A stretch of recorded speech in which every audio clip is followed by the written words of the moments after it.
Hi, so it's Kate from Around the Spinny, and I wanted to show you how easy it is to understand your machine better so that you can do the projects that you want to and just be more confident in general that you know what you're doing with your sewing machine. So I have this spool of thread right here. They come in different sizes and shapes.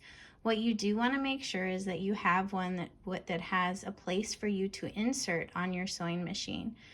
Now, if you have your sewing machine at home, a lot of times this will come out. So if this is not already connected into your machine, you could probably find it in one of the little special places that keeps your sewing machine parts. But this is going to be your thread holder for the spool. So I'm going to pop it back in. And with this hole, I can insert it just right onto the spool holder.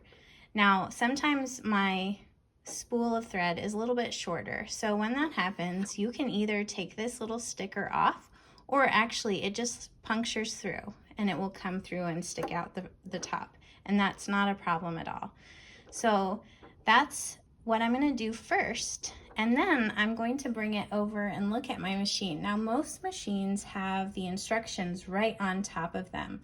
And if they don't have it on top of them, what you can do is look for your sewing machine instruction manual, and it should have some sort of diagram that shows you the same type of thing.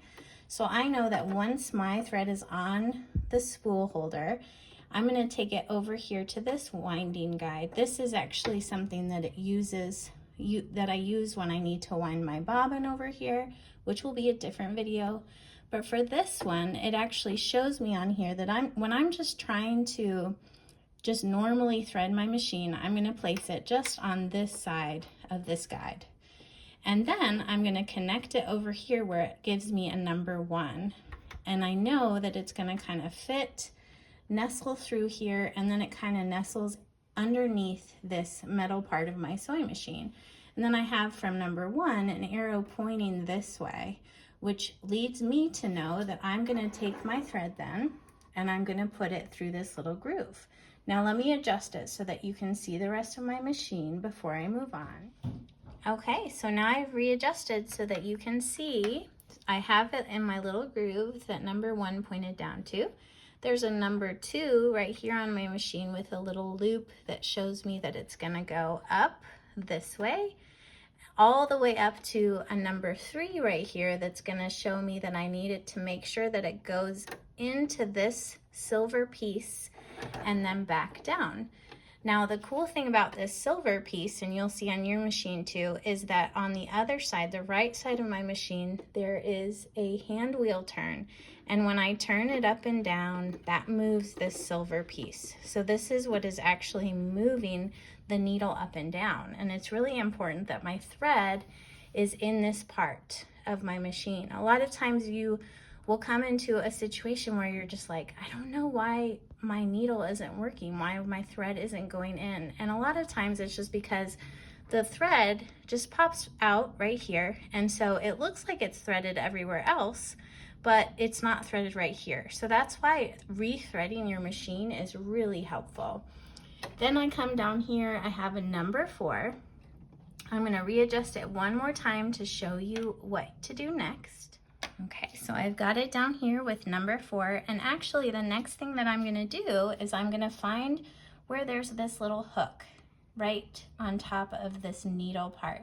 So I'm going to put my thread into this hook, and the very last thing that I need to do is actually put the end of my thread into my needle. Now this might be really intimidating, but actually it's really quite easy. So one thing I always make sure is that when I'm doing it, I have a very nice and neat end of thread. So I just snip off a little bit. I take it with my fingers and I just put it in. And of course it's going to be helpful if you have a good amount of light coming into your machine so that you can see it well.